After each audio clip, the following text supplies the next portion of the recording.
Welcome to the Brett Davis Podcast. Well, this is the last show tonight. It's the fourth. Is it the fourth show or the fifth show? Four. A lot of the introduction to the guitar music, a lot of people are not aware, is Ron Morrison jamming on his guitar. He didn't charge us for that, and so we've been playing that riff for a while. But Ron Morrison is a very talented man. He's not only running for the mayor of National City, but that is actually him playing the guitar in the beginning of that riff. Actually, it was my nose harp. Okay. Nose harp. So the reason I have Ron here is because I've known Ron for, gosh, I can't even track how many years it's been. It seemed like a while. At least I would think, I could be wrong. I think it was when you and I and Teddy Roosevelt went up the hill there. And Teddy who? Yeah, him. Okay. Yeah. Well, Sarah and I have been together for about 20 years, and I've known you longer than Sarah. So at least 25 years. Probably. We didn't know each other. We saw each other through passing. But the reason I think you stood out to me is I saw how hands-on you were as mayor of National City. Were you mayor 25 years ago? Nope, was not mayor 25. So you were city council. You were city council 25 years? City councilman at that time, yeah. So when did you first become mayor of National City? That was in 2006. Okay. And so that probably was right around the time that we met, I would think. Probably about that, Okay. yeah. So you still have the passion. Mm-hmm. You're still in National City. You love the city. Right. Some people would say, well, you've created this legacy. Why after all of the great things that you've done, why are you running again? Well, there's probably two expressions to get out there. One is, okay, you've been in office, because this is my 30th year in elected office. Wow. So they say, okay. Thank you, by the way, for that, for your service to the citizens. Yeah, a little masochistic, but it's okay. It's, some people say, well, 30 years, that's too much. You need to make room for somebody else. Or they'll say, it's time for new blood. Well, here's what I say to both those things. I've had the opportunity to get to really work with elected officials, both locally at the state level, national level, all over this country. And I've ran into a good number of elected officials that after, 30 years, they haven't been in there 30 years enough. They still have the passion. They're still getting the work done. They're just as energetic as they were their very first week, and they're making good things happen. I've also ran into a good number of elected officials that after 30 minutes in the job, they've been there 30 minutes too long. So, it's all up to the individual, very much so. And then the other thing is, the great slogan that new people like to come up with is, well, we need new blood. And that's a great term, because it's a term that the blood bank uses, because they are constantly asking for new blood, but they never give out new blood. There's a shortage too. Yeah, but they never give out new blood. It has to be tried and tested first before they'll give it out. Uh-huh. But a lot of people said, no, I don't want to be tried or tested. I just want to be new blood, and just put me into the system. It doesn't work that way. So you're still city councilman, right? And you were termed out. You became city councilman, and because you still care for the city, humbly, you don't take a salary from that position. No, I do not. I was termed out as mayor in 2018. And so I ran for council simply because I saw a number of things going on in the city that really bothered me. And as far as direction it was looking like it was going, I turned out to be right. But, and so I said, I still need to have that. I think the people in National City still needs to have a different input upon the council. And so I ran for council. No, I do not for this last 4 years, I do not receive a salary or benefits from the city. So I am a volunteer elected official. The state at first says you can't do that. And so I kind of pushed back on him and says, where in your rules does it say that? And he couldn't find anything. So here I am. But I did it because I really cared about the city. And so now after 4 years, I feel as if the last 4 years we've been in a kind of a stagnation, and we've lost a lot of the momentum that we had going. And so I said, hey, and a lot of people started pushing me, and I said, okay, let's go for it again. Let's see if we can't get things back on track for our city and get people pulled back together. So that's the why. That's the why you're doing it. Right. Where are there improvements needed since you left the city, National City, as mayor? I think a number of things. One thing, more direction needs to be given within the community itself. The community has been neglected in a lot of ways, as far as just taking care of the community, as far as cleanliness, as far as the roads. All of these different areas have just been kind of let go. And so there's been a lot of deterioration. And it's natural deterioration, but it's something you have to stay on top of all the time. And so a lot of that has been stated, well, COVID and all that kind of stuff. The issue, when I first became mayor, it was December of 2006. If you think back to what happened at the very end of 2006, beginning of 2007. The housing crisis? Well, it was the beginning of the Great Recession. Yeah. And that lasted for years. And how many years did that last for? Gosh, well, decade? It was just about a full decade. And it was most of my time as mayor, we were in the recession. And yet other cities were pulling back and they hunkered down. They closed up a lot of their facilities. They cut back on, watering their lawns and their parks and all that kind of stuff. They let go of a lot of employees and they cut back on service levels and they quit doing the roads, everything along that line. And that became the norm. We did the exact opposite. We stepped up and we opened up our facilities more instead of less. We put more money in the first 2 years into our parks than had been put into them in 25 years total before that. Road situations. We used some creative financing and made it happen because during that time, prices were cheaper for materials, labor, contractors were desperate to have jobs so they could keep their crews working. So you could get the best bang for your buck. Other cities weren't willing to do anything with that. We did some creative financing, and then all the other cities said, wait a minute, can we piggyback? Can we do that same type of financing? And so then other cities started doing the same thing. So it allowed us to do tons of road work, park work, things along this line. So that's one of the things that really needs to be done is looking back to our community. The other thing is to stop all the division and the divisiveness. There is so much division and divisiveness going on right now, whether if it is, by race, by sex, by age, by economic conditions, whatever. It's, the quickest way to political power is divide people up. Mm-hmm. And so that's great for the politician. It's terrible for the community. And we're seeing that. And so some people go, well, wait a minute, that's happening all over the United States. That's not an excuse for allowing it to happen in our town. And so, we need to step back and say, okay, it's time to stop this stuff. And, and the people that want to do it, let's not put them up on a pedestal. Let's expose them. So how do we get back to the workable situation where people, even though they're politically different or the same, because I'm finding even people of the same parties are fighting each other. Absolutely. So how much of that has to do with the parties and how much does it have to do with fundraising and support for those positions? I think part of it is politically that way as far as actual campaigning. A lot of it is we've given people that a few years ago no one would pay any attention to. But social media and everything has given them a spot where they've got a voice now. And it's got to where the people that scream the loudest are the ones that get heard. And, and so we don't pay attention to people, the 98% of people that are behind them, because these 2% are up front and screaming and yelling. So here's the question also. If, when you do run, and you're running right now and would say you do win, mm-hmm. How are you going to be able to wait a minute. When I win, go ahead. So when you win, how are you going to be able to work with your critics that are on city council? Mm-hmm. How is that going to be a workable situation? Well, right now, what you basically have in so much of this is that people feel, okay, I get in that position, so I've got to behave in that same manner. The best way that you can get things done in your community, you can get in your neighborhood, you can get on a council or whatever else, is by example from the top.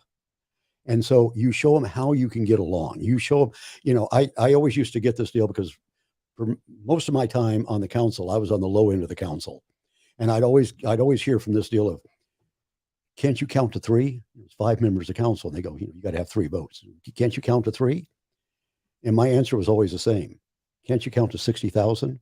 Because that's how many people are in National City. And, you have to work with the people themselves. And when other politicians realize that your best base of power in the long run is by doing good things in the community and making good things happen, It's harder work to do it that way, but it's much more lasting. And that's where you see a lot of politicians, they come up and they're like, they're like the moth after the flame. I mean, at first it's great. And, they get to be on the spotlight right after the flame, and then they get too close to flame, they burn out, and they get bad reputations, everything else. I've been doing this for 30 years now. It was nothing that I ever intended to doing, but, and I say this was not something that I had ever desired in my life to do, but it's something that came up and I kind of got thrown into it. And I have thoroughly enjoyed being able to see National City being transformed from what it was and the reputation we have or had, and into, something much better. And so that's the reason why this last 4 years, I really have disliked that we're slipping back into that old model and this infighting and all this different stuff that we're allowed going on. And it's happening in a lot of cities. It doesn't need to happen in National City. How challenging and difficult and different is it running for mayor today than it was in 2006? Oh, absolutely. It's much, much more difficult. What's the difference? There's, with the whole thing of what they call IEs, independent expenditures, things on this line, like in my case, I'm limited on contributions that I can get. But someone else can go get and set up a independent expenditure, and they can get any amount of funds they want to, and they can hide behind a false name and say anything they want to. I mean, I had a text that went out today from a group, and it was just pure garbage. But they can say anything they want to and get away with it, and that's acceptable today. And I think people are starting to rebel against that a bit, and are starting to see those last minute slime campaigns. People are saying, wait a minute, no, if all that stuff was true, why didn't you say that months ago? Why did you wait till the very last minute to come up with this, just a bunch of garbage? Well, people are tired of one thing we haven't touched on. They're tired of bad roads. Mm-hmm. And I've gone to different states and cities like you have, traveling, mm-hmm. and people are paying cheaper, less taxes, mm-hmm. and they have better roads. Right. And they have a lot of population too. Mm-hmm. In our state, it seems like it takes forever to fix a pothole, forever to fix situations that, I understand we have less supply. We have, it's harder to find workforce for certain things, but other states are doing it, right, and other cities are doing it. The other question that comes to mind, and I've seen an increase as you have in the homeless population in National City. Mm-hmm. How are you going to work with the different nonprofits and organizations on working with this homeless situation in National City? What do you think the answer is?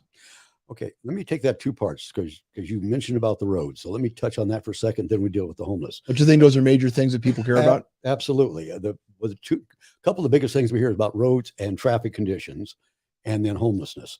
We're getting a lot of work done with road money.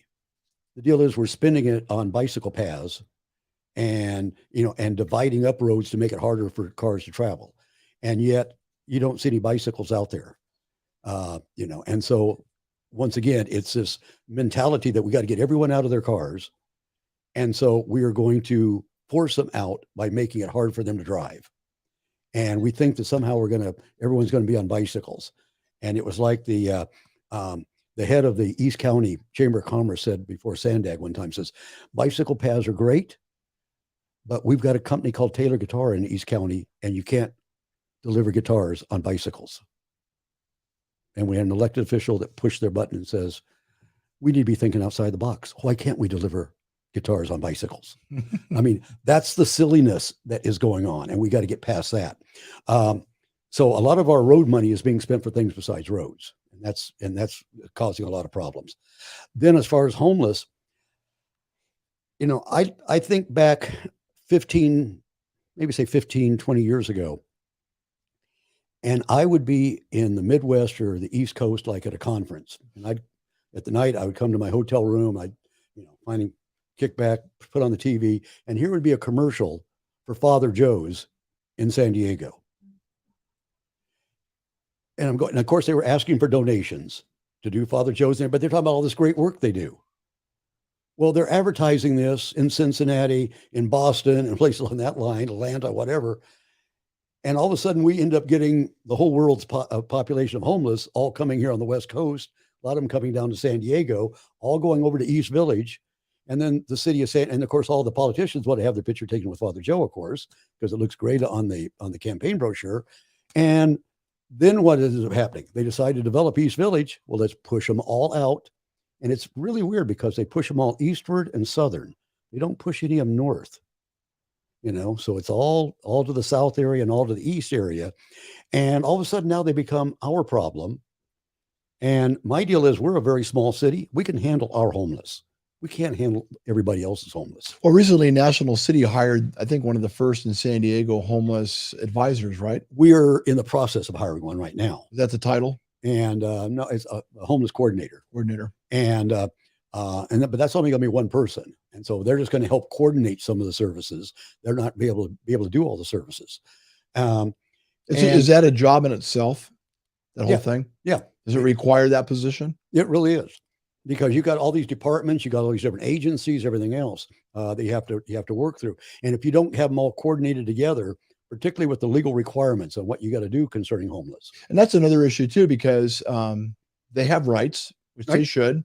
And there's been a debate, and I don't typically agree with Governor Newsom on a lot of things, but and I might be wrong, but I've heard that in some cases he believes that they should be institutionalized and put in facilities if it's found that they're not able to take care of themselves. Am I correct about that, or did I misread something? No. I mean, he said that, and that's one of the areas that I would agree with him on in the extreme cases. Because the other problem is everyone tries to categorize the homeless under just one category. Right. And they're not. There's all kinds of different categories and subsets of that. But you got the primary ones. You have those that are out there, and this is kind of the minority. Those that are out there because of something happened in their life. They got a divorce, they lost a job, whatever, and they're out there and they want to get off the streets. That's probably the smaller number, to be honest with you, out there. I work in the camps all the time. I know these individuals. Then you've got those that are, because of alcohol or because of drugs. And that's a large number. And then you have those that are mentally disturbed and have extreme mental problems. And then you've got another group that are what I call urban outdoorsmen. It's a lifestyle.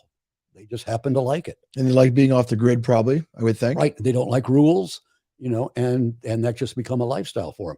And then there's subsets of all those, and all that's got to be treated differently.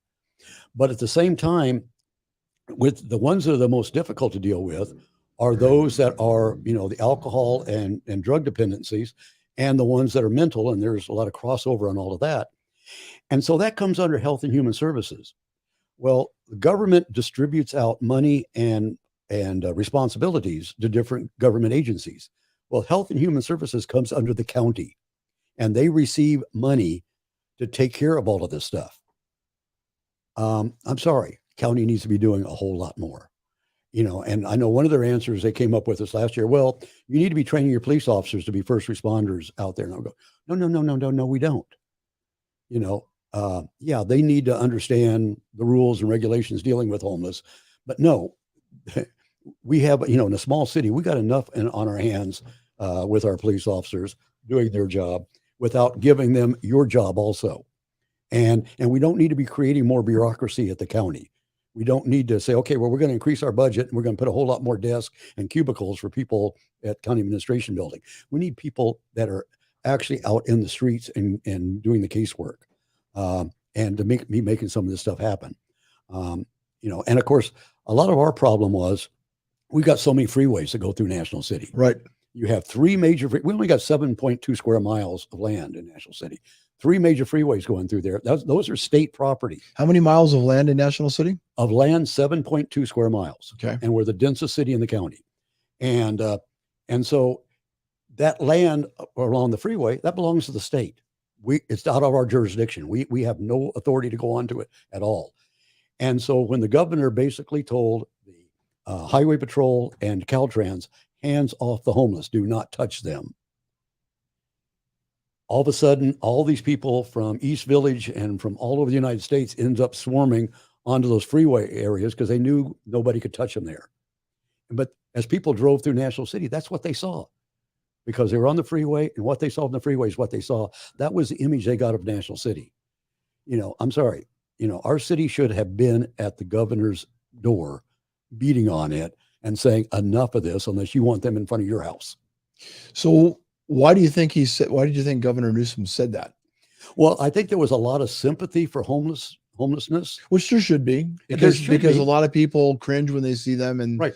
we're forgetting that they're humans and they need to be treated with respect. But on the other hand, if they're not able to take care of themselves, I mean, that's a different situation. And then those that are in authority need to be taking care of them. The other thing is, these are guests within our city. Whether we invited them or not, they're guests within our city. Sure. And we need to respect them as guests. I have guests come in my house. I respect them as guests as long as they respect my house. Mm-hmm. Then it's time for them to leave. And I think that's the same thing. It sounds terrible, but I think a lot of people are saying, wait a minute, we're tired of our neighborhood being trashed.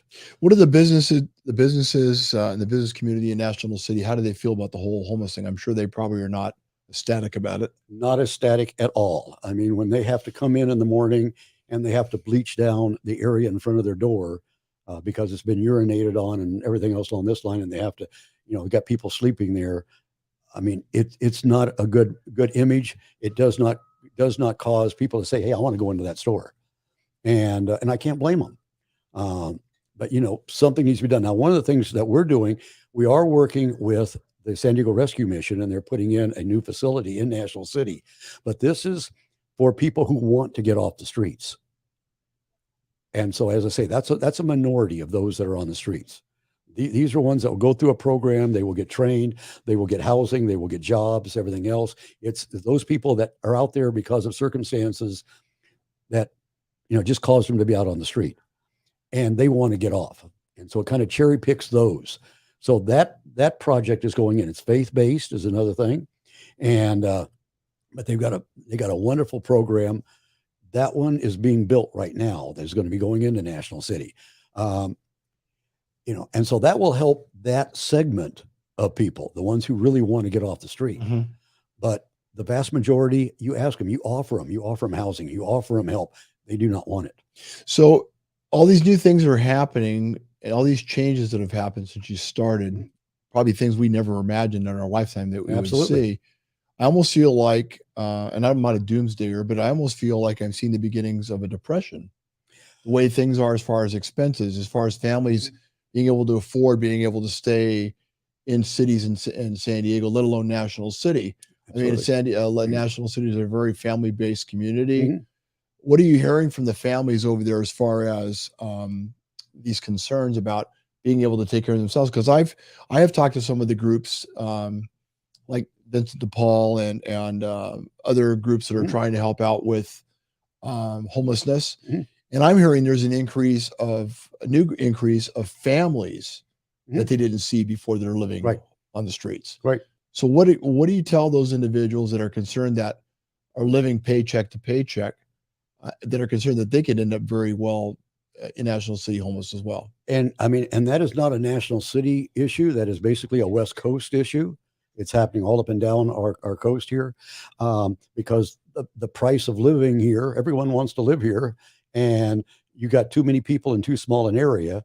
And so people look at San Diego and say, well, yeah, but you got all this area out here to the east.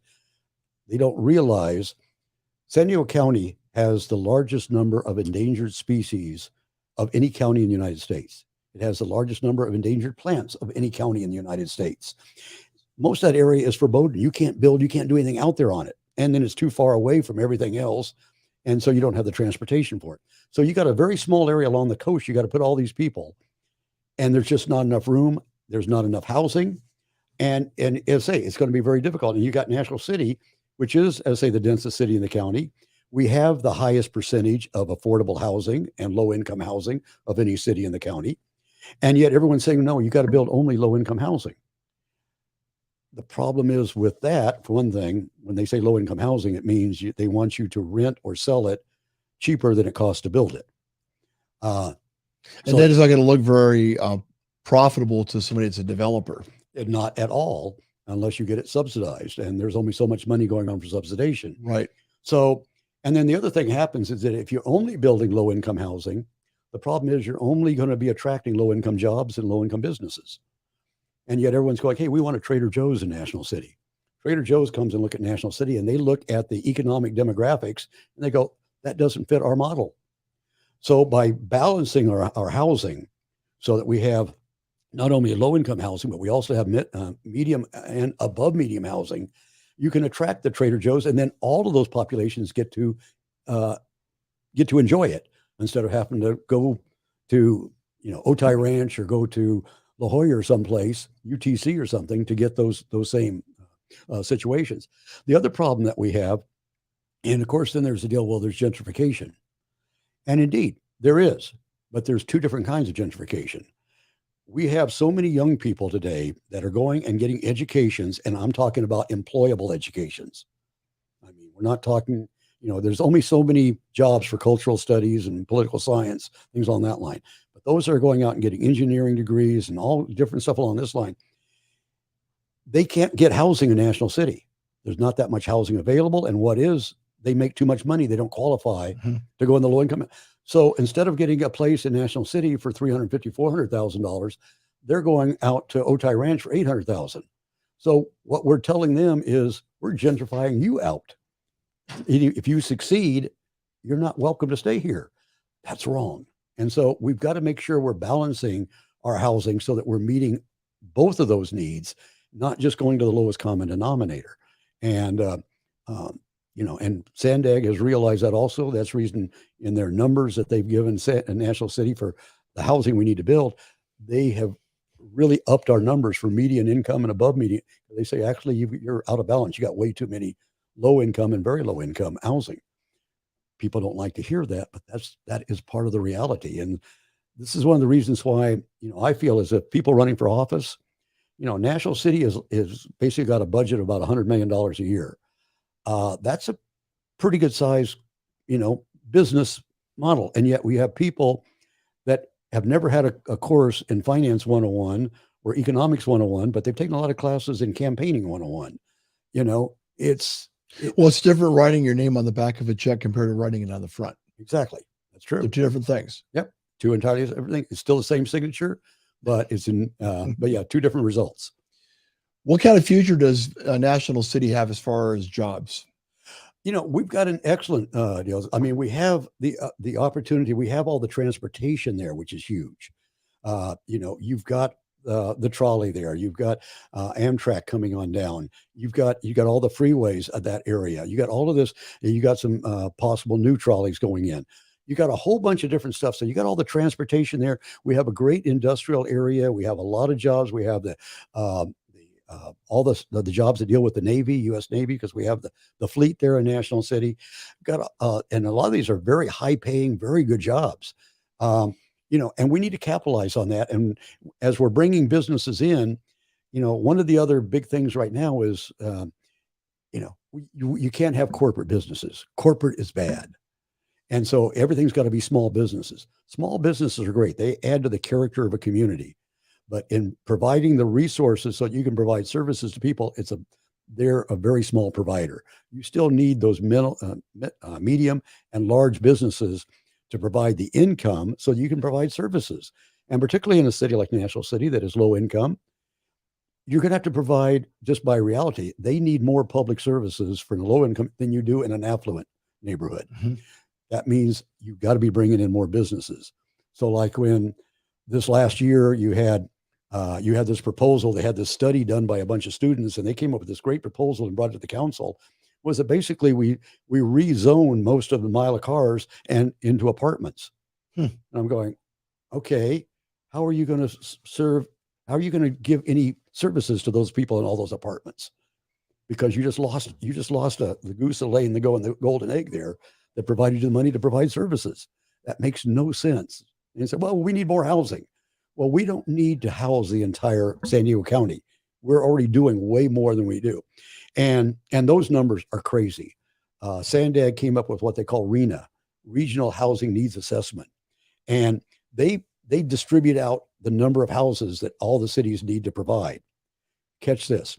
The 6 most affluent cities in the county, they have a combined over 75 square miles. We're at 7.2 square miles, less than 10% of that. Those 6 communities, those 6 cities Sandag says, okay, between the 6 of you, you need to, over the next 8 years, you need to build a little over 3,000 new housing units. National City, you got 7.2 square miles. In that same time period, you need to build 5,338 housing units.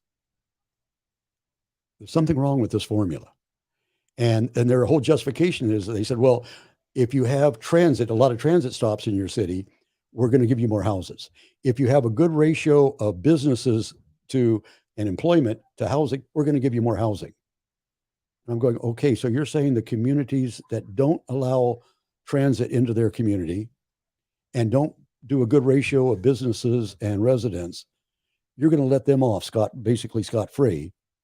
And you're going to punish the ones that's doing all the things that you call smart growth. That sounds like dumb growth to me. You're incentivizing people to do the wrong thing, and you're punishing people to do the right thing. And, so those are the things, we really seriously need to fight back on some of this. Did we get some responses there, sir? I don't see it. Did somebody, my eyes are going, did somebody ask a question? Oh, there's a lot of questions. It's not. Okay, Ron. Sandra Scheller says hello. Okay. Thank you, Ron, from Clean Streets to Turkeys. Okay. Yep. Andrew Gavin says great podcast. Carol Wilson, you know who that is? Says very informative discussion. Very good. Okay. So we're getting some sound bites there from some individuals that are in the trenches of what's going on. And the one thing I've always liked about you, and we are backing you and supporting you for mayor, because we think you've always been straightforward, hardworking. You care about the community. You could go and consult and do all kinds of other things, but National City is still dear to your heart. You're still there, and you care, and people know how to get a hold of you. You're accessible. You've taken a lot of heat from a lot of people that for some reason, I don't know what the reason is, maybe because they're so set on their ways that they're just not willing to look at common sense of what needs to be done. Yeah, right. We've lost in this country. I don't know what it is. We've lost sense of common sense and civility. And somehow we've allowed our emotions to get the best of our decision-making. Now, here's the thing that comes to mind. Anybody out there, can you imagine applying for a job and you're the best qualified person for the job, but because somebody doesn't like the way you look, somebody doesn't like what your clothes look like, or they just don't like your personality, that they give the other person the job because they don't like you, or they don't like, whoever's in that position. We've got to get back to being able just to say, this is the right person for the job. I may not care for his personality or her personality, but I'm supporting the person because they are the right person for the job. Right. And I can tell you, I've had many bosses through the years myself that I didn't party with and I didn't go out with, but there was a list of things that had to be done during that day. And at the end of the day, those things had to be done, whether they liked me or it was a job, it was a business. And somehow we've lost sight of how to do that. I don't think we do those things anymore. Right. And I think because of that, we've gotten ourselves in trouble. Hey, there's some people out there politically, personally, that I don't like, but if they're the best person for the job, that's right, and they're going to get the job done, who cares? You don't have to hang out with them and go to parties and hang out and do things. I mean, the bottom line is, if things are running smooth, you don't have to hang out with them. Let them do their job. You're the kind of person that always has gotten the job done since I've known you. Everything from the events with the turkeys that you do every year with Josie, and community leaders in National City, to getting out and working the encampments with the homeless. I've been called the dirtiest politician in town, and because I do get my hands dirty. Well, and rightly so. Now, one thing that does come to mind, and it was mentioned earlier, National City does have a very high tax base.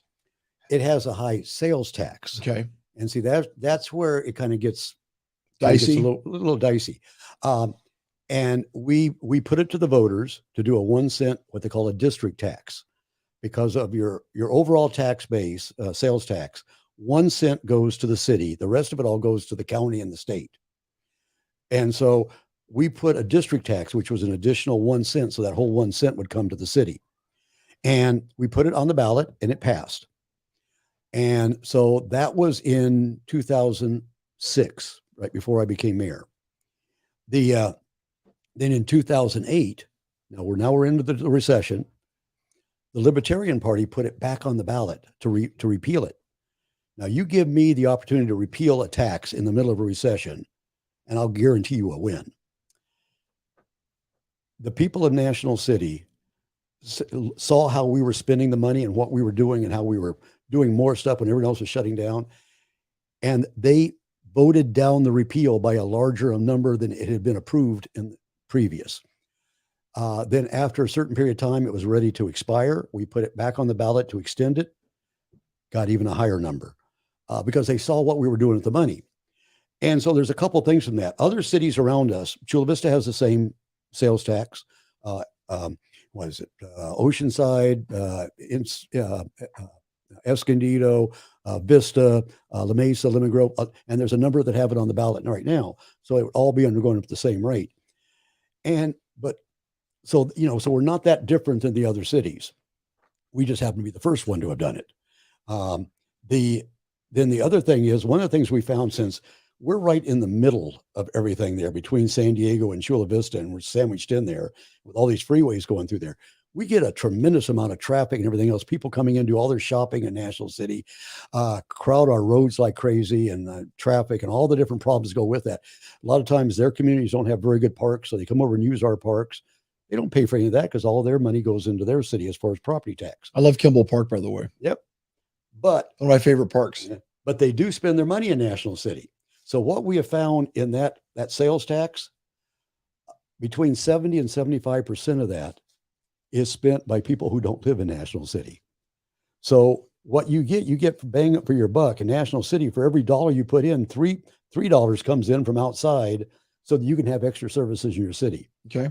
So it's not that's another way of looking at it that most people don't think about. A lot of the tax money that's coming in is from people that are coming into the city.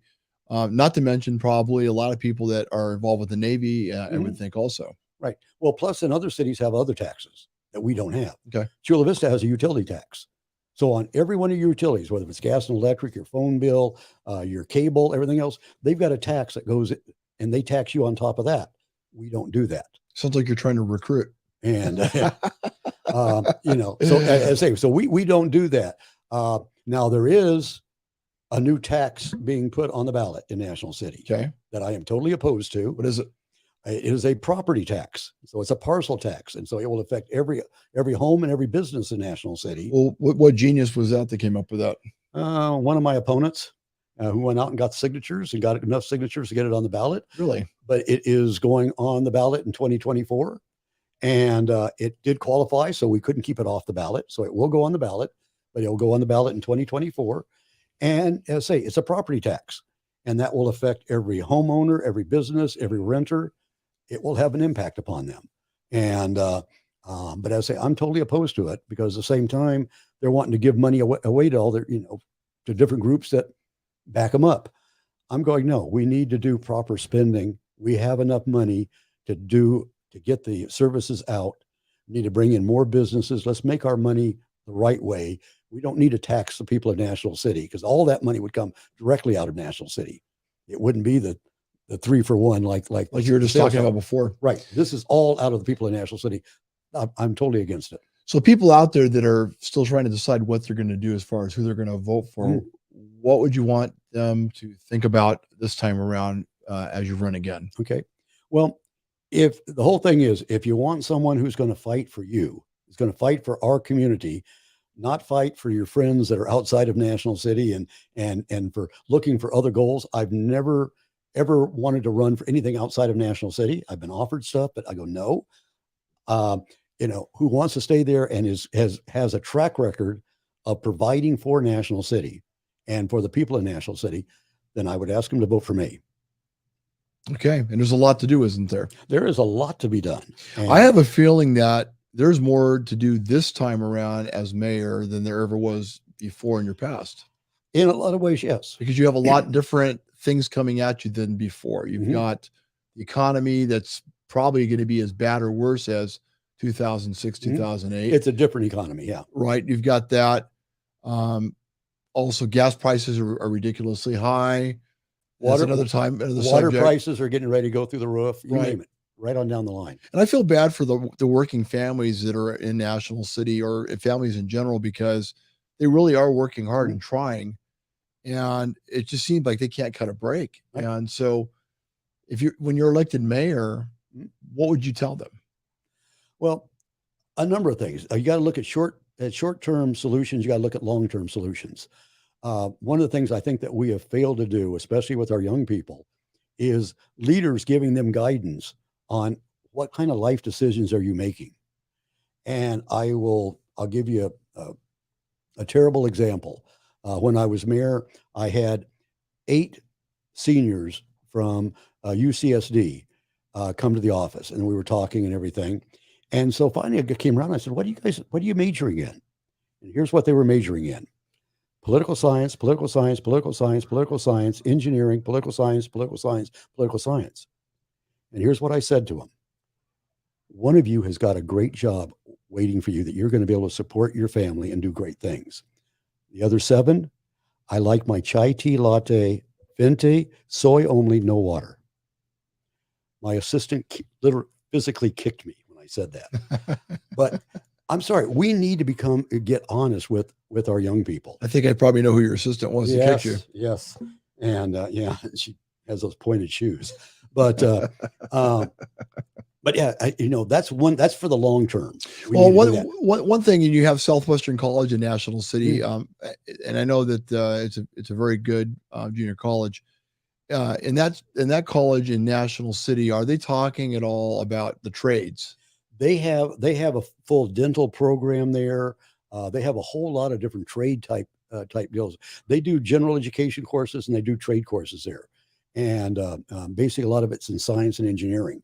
And so yeah, so I push people. I go, why do you go to the campus out there in Chula Vista? It's hard to get to, and everything else, when you can come right here, get the same teachers, the same classes, and you can get these trade courses here. It's a great opportunity. And, we need to use those resources more.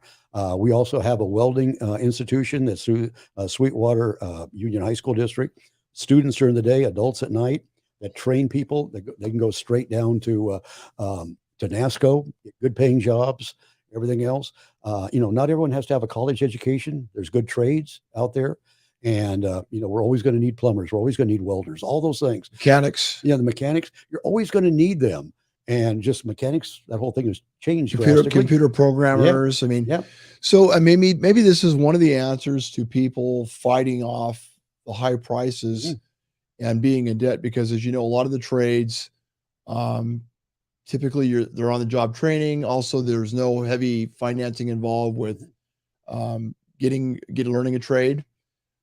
I had talked to a gentleman that has 4 trade schools around the United States. Maybe a year ago, Sarah and I had talked to him, and he had told me that a lot of the people that were getting 4-year degrees were a high percentage of the people that went back to get trades at his schools. Right. And I said, why is that? He says, because they can't find work. Right. Because, they go after a job that they want to do, and there's this many people that are all getting degrees in that, and there's this many jobs. And that's what I say. That's what we need. As I say, not everyone can be a cultural studies. I mean, you're not going to make money at doing that, and be able to do something fulfilling. So the best thing is find something that you enjoy doing, but be realistic about it, that not only can you enjoy it, but you can also support your family and be a benefit to the community at the same time.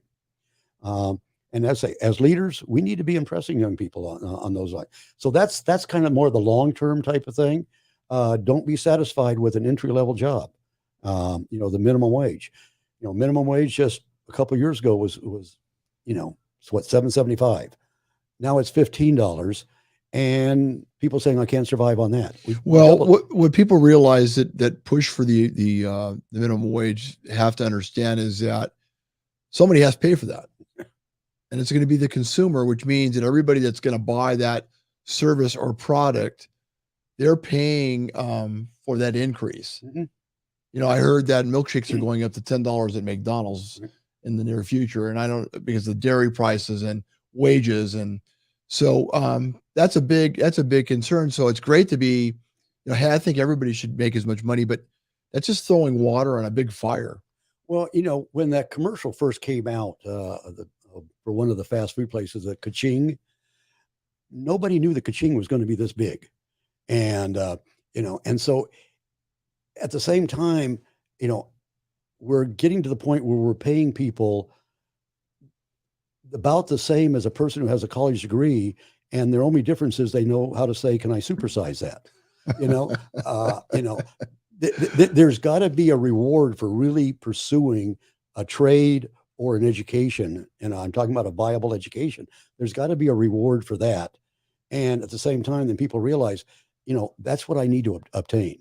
And I think National City would be a great city for there being a push for trades within the community for people maybe to change their skill set and say, okay, well, when I originally started and I was making this much money, it's time for me to really rethink about maybe doing a trade and maybe doing some night school, because people in National City are very hardworking people. Right, absolutely.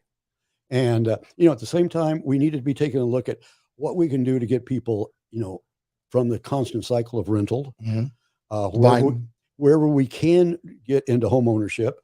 The problem is that there's no places to build single family homes in National City. I could probably name all the vacant lots that are big enough to build a house probably on just my fingers. So what do you build up and do condos? Well, and the problem is right now, condo market is extremely soft. So, and one of the things that I have proposed is that the apartments that are being built, because if they're talking about us building, you know, 5,300 housing units in the next 8 years, I mean, the only place you got is up, and it's going to be very dense. But wherever possible, that we make sure that those apartments are built to condo standards. Okay. So that, because that's the whole problem. When you try to retrofit an apartment over to condo, it's very expensive. Build it when you're originally building it, it's negligible. And so therefore, when the condo market does turn around, then we can start helping people to get into that ownership instead of that constant rental. One of the things that we can do is a program we had in the past was there's mortgage insurance that is a part of your monthly premium. And if you look at how much that costs you, it gets pretty expensive. If you buy it up front, it's not very expensive, but people don't have that kind of money after they pay their down payment to make that lump sum payment. Sure. So that was one of the things that we had a program as a city, is that we were using home funds to do that. And we were paying for their mortgage insurance up front. Now they had to stay in that house for a certain number of years, or they had to pay it back. Mm-hmm. But then that made their monthly payments much lower, made it easier for them to qualify to get a loan to get into the place. Mm-hmm. So there's creative ways that we can do that. And you know, those are the kinds of things that we as a city can be involved in. Well, I appreciate you taking time. We went a little overtime tonight because there's not an easy solution. Nope. And I think for people that are really not knowing, you know, what you believe in and what you're about, which a lot of people in National City know, you're consistent, you're steady. And these crazy times, we need that more than ever. And I think you are the perfect person for the perfect time for what's going on there. And so thank you for being on the show.